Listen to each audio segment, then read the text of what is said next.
It's about history, policy, and impact. A new perspective on current affairs, bringing experience, insight, civility, and scholarship to the urgent issues of today. It's about our past, present, and future. Your host, Pulitzer Prize-winning author and journalist Douglas Blackmon. From the University of Virginia's Miller Center, this is American Forum.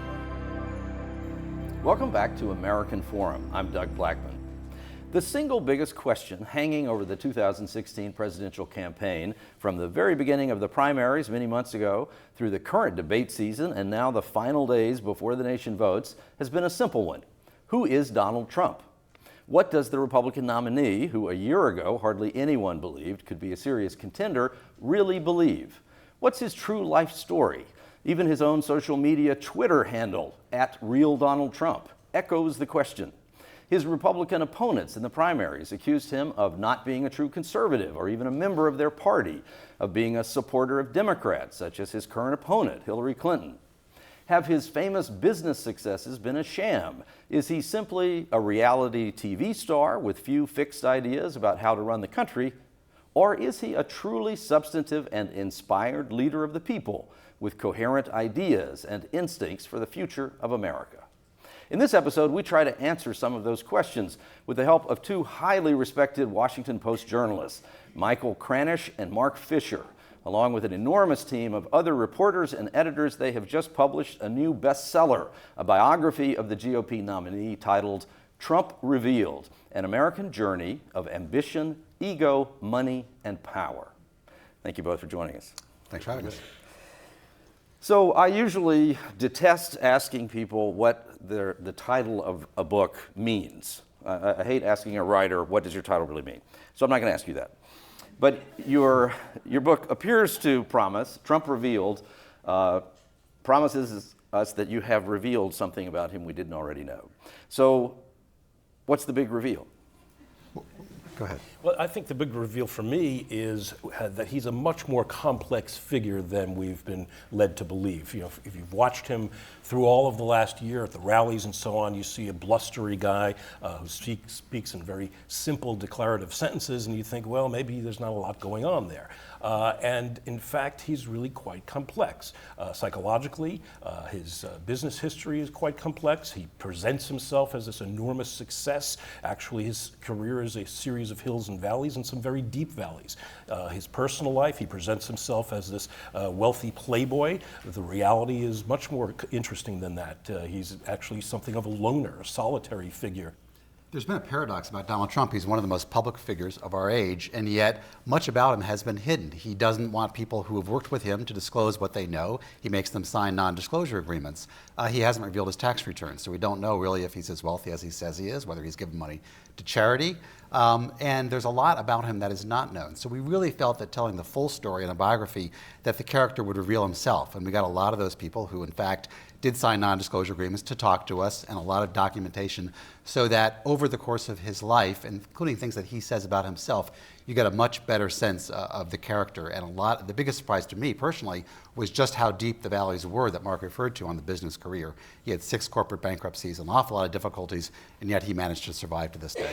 And the contradictions that you get in the book, I do think are central to trying to understand Mr. Trump, this individual who, whether his successes have been as great as he says, nonetheless, there have been these very, very significant business successes. He was a successful athlete as a young man. He was an obvious leader when he was a student, but also these less obvious things of where he appears to be a playboy, as you say, loves to surround himself with beautiful women, even when he's married to one, he likes to be surrounded by others. But in the end, relatively little evidence of, beyond certain specific things that we'll get to, but in the end, as you say, someone who wasn't a drinker, wasn't a drug user, but hanging out with people who were, because he liked being in this glitzy setting, but then going home at the end of the night and it would seem, by himself most of the time. Yeah, you know, one of those things that we looked at quite carefully is one of the things Trump boasts about is he's never had a drink in his life. Well, when you say never to a reporter, that raises all kinds of alarms. So we Dangerous superlative, yeah, right. exactly. So we talked to a lot of people at every stage of his life, from his classmates, neighbors, friends growing up, all the way through his business associates, people who were very close to him at various stages. And indeed, he seems never to have had a drink in his life, despite the fact that he hung out at the disco clubs of New York in the 70s, was really in kind of a cocaine-filled scene in that period. But he was using that scene to build this character, because he felt from the start, this was a really remarkable insight that he had as far back as his early 20s, when he decided that his business success would be determined not so much by his skill at managing day to day, but by how well he did at creating an image that other people would aspire to emulate. And that image was of this billionaire playboy to whom things came easily, who ruled by his gut, by his instinct. And this was an insight that he had at this very early age and continues to manage to this day. And his great skill, and the thing he spends the most time on, is managing and manipulating the media to create that image.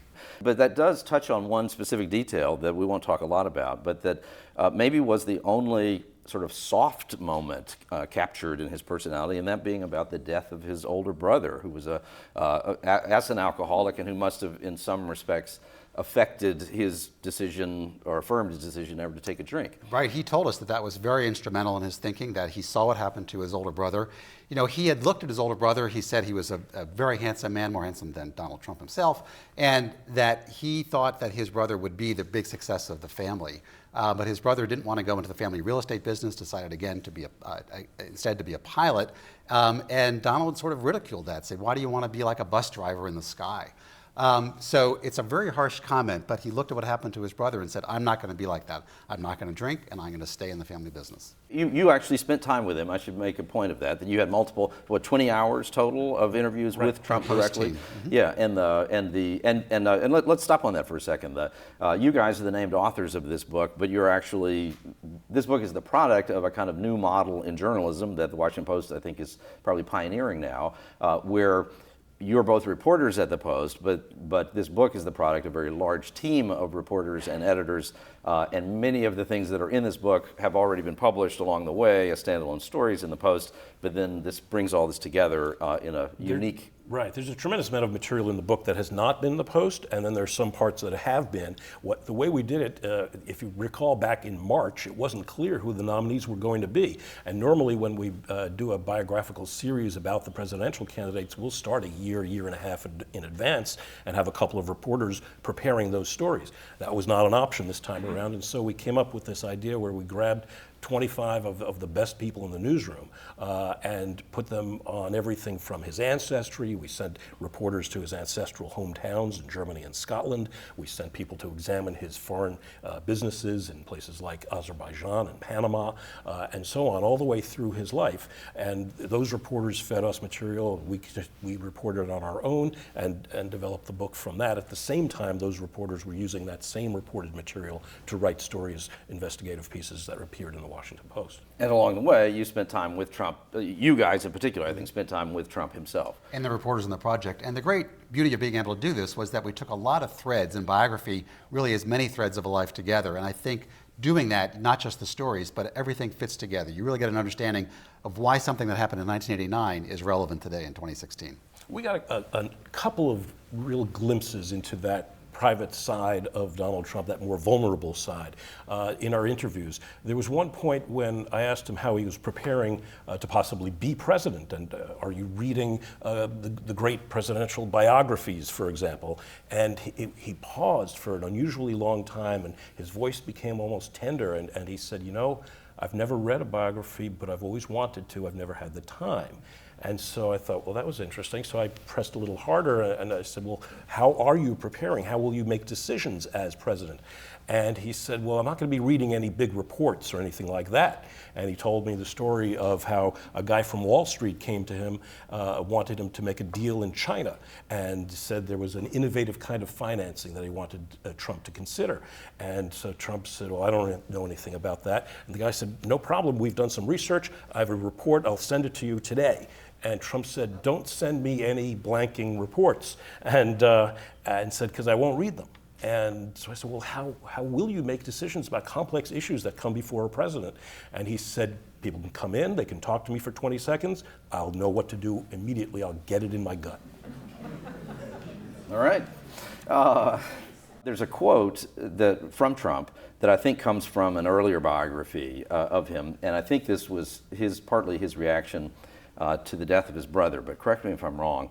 But the quote was, Trump said, "Man is the most vicious of all animals. You just can't let people make a sucker out of you." That was the line. There was a little more to it than that. But this was in the context of not allowing yourself ever to be vulnerable to anyone else in sort of broad sense.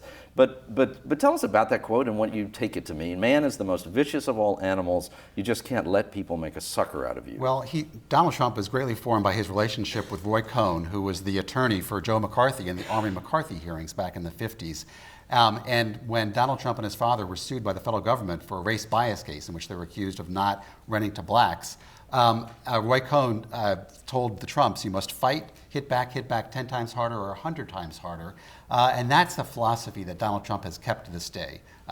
Basically, his idea, and you see it in the campaign today, is if someone attacks you, go after them. That doesn't matter if it's the Gold Star family, for example, whose son was killed in action, that he will attack. And he just doesn't want to sort of mute things. He wants to go after you if you go after him. And it's the way he is. He has said that, that there's a power of narcissism. He quotes a book by that title, The Power of Narcissism. He calls himself an army of one. He calls himself a lone ranger. He believes that he is the answer and that you have to be basically plow forward no matter what. Even if you leave people behind you in your wake, even if you run roughshod over them, that's how you move forward. And he said that when he has financial difficulties, he was looking out for Donald Trump. And that he had to survive, and he would do what was necessary to survive. And he also says in various places, you quote him in different ways, essentially saying that paraphrasing, but that in almost every question that faces any person, any leader or business person, that there are winners or losers, and you have to be one or the other. Essentially, there's nothing else. You either win or you lose. Donald Trump's mindset is a very binary one. People are either good or bad. They're great or they're awful. They're fabulous reporters or medial lowlifes. And so in every aspect of his life, he sees this. And, I think he's someone who grew up this way in part because he had a very cold and distant father who was very directed about telling him, in life, you have to be a winner, you have to be a killer, and that the greatest shame in life was to be a nothing. And he really took this to heart and wanted to surpass his father in very demonstrable ways. He thought his father had too small a vision of how to run his business, having apartment buildings in Brooklyn and Queens, whereas Donald Trump thought Manhattan is the goal. That's the place you need to be. His father said, no, don't take risks, never go into debt. And Donald Trump said, I'm going to be the king of debt. So he set these sights for himself and decided he would never be seen as a loser. You mentioned the cold relationship with his father, and describe it very well. It's interesting to me that over the course of the campaign season, the positive attribute of Mr. Trump that I've heard expressed most often by voters, but just citizens, has often been his children. That his children are so impressive, they have such a visible presence in the campaign. Several times I've heard people say something along the lines of, anybody who's got kids as great as those kids obviously are must have done something right, must be a good, solid person.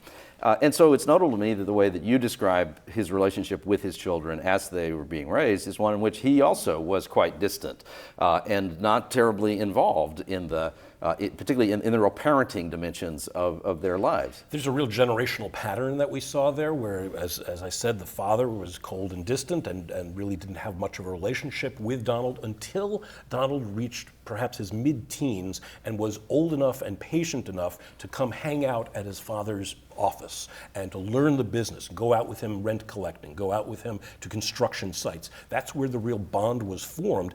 Now that's been repeated in the next generation, where Donald, again, had very little to do with his kids when they were small. All three of his now adult children had a choice at one point about which parent to live with. They all chose their mothers. And so what happened was when they reached mid-teens. Again, the same thing. They started hanging out at the office, learning the family business. Donald would take them out to construction sites, teach them the business, introduce them to the foreman on the site, and so on. And a bond again grew, one that is quite tight. And in fact, when you go out to Trump rallies and talk to the supporters, there are many people who have real misgivings about Donald Trump and his personality and the coarseness of his language and the brashness of his ideas. But what they will often revert to is, well, look at those kids. Those kids are all right. And so they think that kind of says that there's some underlying goodness to Trump that they want to trust in. In many places, there are intersections between Donald Trump's business activities and the mob, organized crime, and individuals who were believed to be or proven to be important crime figures, but who also in one way or another end up having something to do with a major Donald Trump project, one of which was when he was building Trump Tower, the sort of defining project, that there were apartments set aside, some of the most luxurious apartments, for the girlfriend of the mafia figure who controlled the labor rackets at the time, et cetera, et cetera. And that girlfriend was the girlfriend of a mob figure who was instrumental in helping Trump build Trump Tower and some other projects as well. For his troubles, she received not only the apartment right below Donald's in Trump Tower, but she insisted that that apartment be equipped with an indoor swimming pool. The building had not been built to support an indoor swimming pool, a very heavy thing. So they actually went in and rebuilt they stripped out the girders and rebuilt that portion of the building in order to support the swimming pool. And she had that apartment until such a point came when the boyfriend was indicted and convicted, and then suddenly the apartment went away. But yes, there were indeed two figures in Donald Trump's early success who helped him find the sites for his casinos in Atlantic City, who helped him with labor issues in the building of Trump Tower and other projects in Manhattan. Trump was aware at the time of their organized crime ties, in part because he was also aware that one of them was an FBI informant. And our colleague Bob O'Hara did some very important reporting looking into this, and actually found and had extensive interviews with the retired FBI agent who ran that operation, and who was very keenly aware and met with Trump back in the day, keenly aware of how Trump knew what bad guys he was in with, but Trump felt this was the way he was going to get those projects done. I actually think that there have been any number of times along the way that there is a better defense for Donald Trump than what has often been offered in the discourse of the campaign. And so I want to work somewhat in defense of Donald Trump now, and hear your reactions to some of this. But the first one is what you were just saying, that there have been this series of sort of shocking statements, shocking isolated statements, sometimes not so isolated. He said these racy things. He said things that were deliberately meant to inflame, but at the same time, as you say, he's a reality TV star. He was an impresario of professional wrestling and beauty pageants. You know, those are as much a part of the personality of his entrepreneurial activities as so much of this other work. In the end, he has been an actor and a performer. We didn't judge Ronald Reagan by the characters that he portrayed in the movies. Are we, in some respects, have we gotten caught up in not just giving him a break, but perhaps overly condemning what are simply the habits of someone who's been a provocateur? Well, you know, Donald Trump throughout his life has built this one image, this one character. And whether you think that's who he truly is or that's a character he plays on TV, that's the one we have. Ronald Reagan was a labor union organizer. He was a governor. He set up the state university system in California. He did a lot of things before he became president. So I'm not sure the analogy is quite right. But granted, Americans love rogues. We've loved rogues through our entire history, from Mark Twain, Will Rogers, all the way through today. And so we like them in our politicians too. There's a little bit of rogue in Bill Clinton and certainly in Ronald Reagan even. So we like iconoclasts, and Donald Trump fits that very neatly, and we happen to be in a moment where there's a craving for outsiders. That's not new this year. That's not something that Donald Trump brought to the scene. That's the Tea Party. That's the last several elections. That's Barack Obama, hope and change. So, you know, I did a story recently going out and looking at, may seem not quite logical, but there are a lot of Obama Trump voters out there. And those are the hope and change people. Those are the people who were attracted to Obama because he was different, because he was not experienced, and because he was saying that he was going to change the system. And so a lot of those people, they may be disillusioned with Obama, they've turned to Trump. So here's Donald Trump. He's never run for public office, so obviously never held public office. He hasn't done things like Mark mentioned about Ronald Reagan. But Donald Trump has run businesses, and he ran a number of them almost into the ground. So that's important to know. If you were looking at, well, what's he done in his job experience? He did file 6 corporate bankruptcies. He said it was 4, but it was really 6, because he combines 3 together, but they weren't combined and so forth. So you have to look at that. Here's his career. He created a public company, and the ticker symbol was DJT, his initials. The shares at one point were $35. He made millions of dollars himself, but in the end, the share was worth 17 cents, and a lot of shareholders got very angry. So I think it's very fair, since there's no public record of governance, what has he done when he's run businesses, which after all is his main calling card. Not the reality show, not the showmanship and so forth. This is what he's selling. He's saying, I've run businesses, I win, win, win. Okay, he certainly has won on many occasions. He built some great buildings, Trump Tower and so forth. But in fairness, he's also had a number of business catastrophes. After all, he wrote a book called The Art of the Comeback. So he had to have obviously fallen pretty deep to write that book. And we try to tell that entire story, as well as he's been in politics in certain ways for a long time. He's changed his party affiliation 7 times. So he's not an ideological person the way a lot of other folks are. He's been a Democrat, Republican, Reform Party candidate, independent. That's important information to know as you're making your decision about this person. And that can be an attraction to people. If you're looking for an outsider, someone who's not an ideologue, that would be attractive to you. If you are looking for someone and you're, say, a conservative Republican, you only want that type of person who's been uniform his entire life, then Donald Trump doesn't fit that, but he has an explanation as to why that is. Is this someone who you would feel confident as citizens in the moment of a great national crisis? I don't find him to be overtly dangerous. There are people who say, oh, you know, he would launch the missiles or whatever. I don't see anything in his background that says he would be rash in quite that way. But he is prone to saying things that are way beyond the pale of what we expect from politicians and what diplomats in other countries expect. He would be something novel and something that would raise all kinds of problems for us around the world. Do you agree with that? Well, he has always relied on a very small circle of advisors. And even in this campaign, he's fired 2 campaign managers. So to be an effective president, you're going to inevitably face crises that you could never even imagine. We could sit here and talk for hours, and then something could happen on day 1, which he couldn't have anticipated. So having a very good set of advisors and cabinet officers and so forth would be crucial for Donald Trump. He doesn't really have foreign policy experience, for example. So you'd have to look at the kind of folks that he has around him and whether you have confidence in that team as well. Are they just entirely yes men and yes women, or are they people who would really be able to say to Donald Trump, which is not characteristic of his career, that, Mr. President, you're wrong and you really shouldn't do that. And there'd be a lot of cases where he would need that kind of advice. Sounds like doubts. Well, I mean, the whole campaign is about, you may have doubts, you have concerns, and you try to raise those during the campaigns. It's up to really the candidate, and we as journalists, as you noted, we're not going to say, you know, you should or shouldn't vote for someone, because we really want to let the voters decide with this kind of book, you know, what they see. But you have to look at the character of the entire person's life, and hopefully voters can take that and make that decision. Last question.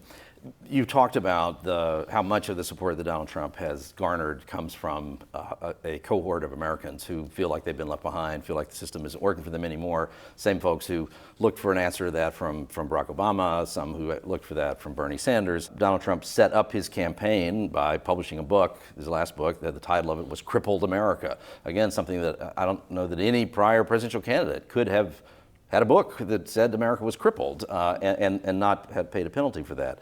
But that's what he's tapping into, a sense that the country is crippled by a lot of people. Is it plausible that he can make America walk again? Well, it's hard to see how he takes a campaign that is based on, as you say, a deeply negative view of where we are and who we are as a people at this point, and flip that around and suddenly become the leader who will take us to a new place of optimism and sunshine. There's not a lot of sunshine in Donald Trump's description of America. If we do elect him, it will be a pivot in a way that we've never turned before, because Americans have always chosen the more optimistic candidate, the candidate with a vision of the future that is appealing to us. Donald Trump doesn't offer that. He says, we're in a terrible spot, maybe we can make it a little better. It's a very unusual approach, and I'm not sure that it's one that Americans will embrace. Well, his whole idea is that the country is in a very dark place, that things are absolutely terrible, and his slogan is Make America Great Again. So he wants to project that things are so bad only I, meaning Donald Trump, can fix things, and that's the whole basis of his campaign, that things have to be portrayed as absolutely terrible for his slogan to work. Michael Kranish, Mark Fisher, you've written a remarkable book with a lot of your colleagues about a remarkable figure. Thank you for being here. Thank you. The book is Trump Revealed, an American journey of ambition, ego, money, and power. We hope you'll keep this conversation going at home, at work, with all the people around you. If you'd like to send us a comment or join an ongoing conversation about the presidential campaign, go to the Miller Center Facebook page or follow us on Twitter. My handle is @DouglasBlackman. To watch other episodes of American Forum, share them with your friends, join our email list, or read a transcript of this dialogue. Visit us at millercenter.org, American Forum. I'm Doug Blackman. See you next week.